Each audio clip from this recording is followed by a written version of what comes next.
Olá! Falar do design italiano e de seus protagonistas que fizeram o Made in Italy é um grande prazer para mim. O design na Itália apresenta algumas características que o distingue dos demais países do mundo. Eu diria que a primeira característica do design italiano é por ser um design não normativo, isto é, que não tem regras precisas e racionais.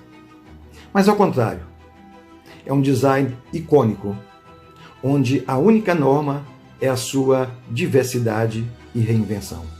Uma outra característica do design italiano é por ser sempre um laboratório aberto em eterna evolução. Uma outra característica bastante marcante do design italiano foi o encontro entre empreendedores, empresários iluminados com designers de grandes talentos e poéticas próprias. Dentre estes se destaca o mestre Achille Castiglione, que a seu modo fez um design muito diferente dos demais. Um design irônico, lúdico, jocoso e irreverente. Mas tudo isso foi feito com um grande poder de síntese, que se encontra justamente nos grandes gênios criativos. É interessante notar que no início do século XX, mais precisamente em 1916, surgiu na Europa e nos Estados Unidos o movimento dadaísta. Movimento este que contrapunha o estado da arte que se encontrava até então nas obras de museus e galeria. Isto é, contestava o modelo em prática da arte.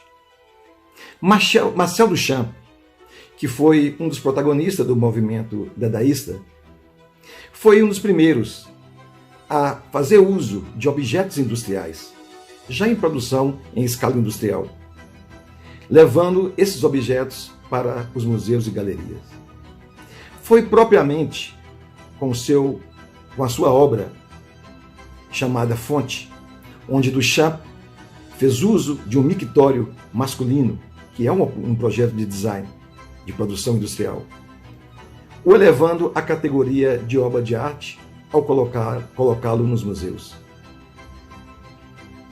Também Duchamp, com essa mesma ironia, com apenas dois simples componentes industriais, que foi um simples tamborete com 4 pés e um aro, uma roda de bicicleta, unindo esses dois elementos de produção seriada da indústria, ele criou uma outra obra chamada de Roda de Bicicleta, em 1917. Outros protagonistas do movimento dadaísta, como Man Ray, também fez uso de objetos industriais, ao utilizar o ferro de passar como obra de arte, inserindo nele pregos para criar um valor de tensão entre o observador e a obra. Achille Castiglione, por vezes, fez ao contrário. Ele fez uso de um simples trator agrícola, pegando o assento do trator e levando para a casa no ambiente doméstico da burguesia e da classe média alta europeia e, por final, por todo o mundo. E esse simples banco chamado mesadro é de forte valor comunicativo. Para vocês terem ideia, esse banco foi feito com apenas 3 peças. O assento do trator já existente, estampado em chapa de aço. A sua haste central, que é feita em aço inox, e a travessa suporte, que é feito de madeira.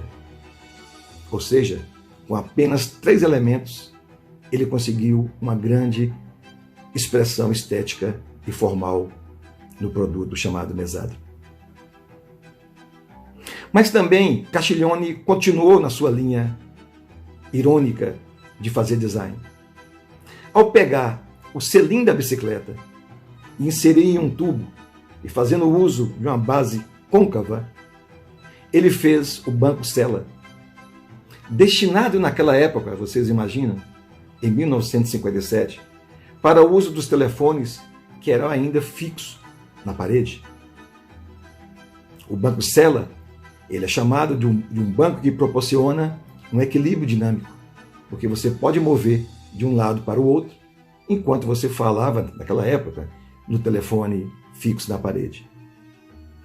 E por que não lembrar da luminária Arco, uma obra-prima do design mundial? Castiglione se inspirou nos postes de luz de rua, de avenidas, de praça, para criar a sua luminária Arco. Pela primeira vez, a luz que vinha do teto deixava de ser fixa. Isto é, não precisava do pendente.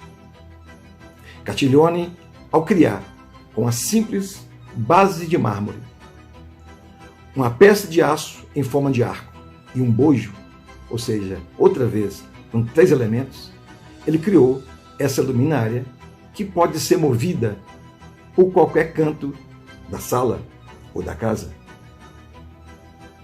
E por que não dizer também obra da lavra de Castiglione, da luminária Toyo?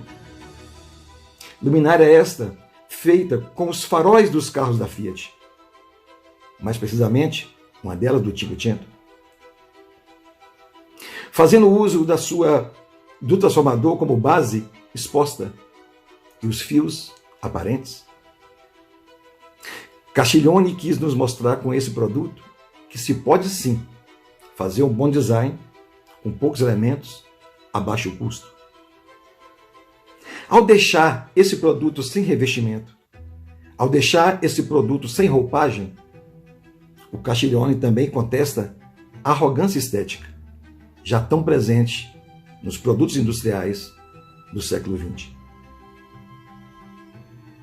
Eu poderia falar muito, muito mais ainda sobre os produtos do Achille Castiglione e sua contribuição para a cultura material através do design, especificamente do design italiano. Mas eu queria fazer uma outra reflexão. Era dizer que, para mim, da mesma maneira que os dadaístas, no início do século XX, entre 1916 a 1920, eles romperam com a arte até então em prática e existente. Eles criaram novas terminologias, como a collage, como o objeto trouvé, como a instalação. E a partir daí, a arte nunca mais foi a mesma. Então, na base da arte contemporânea, existe a contribuição dos dadaístas. Por outro lado, eu faço analogia com esses produtos que Castiglione desenvolveu a partir de 1957, com essa ousadia, com essa irreverência. O Castiglione também rompeu com o racional funcionalismo e com o design em prática até então. Por isso, eu não estaria exagerando em dizer que se os dadaístas foram a base, o princípio, o embrião para a arte contemporânea, o professor Achille Castiglione, o qual eu tive o grande prazer de conviver e gozar da sua amizade, foi o grande mestre precursor do design contemporâneo. Daí a sua importância eterna para o design italiano e para a cultura material através do design.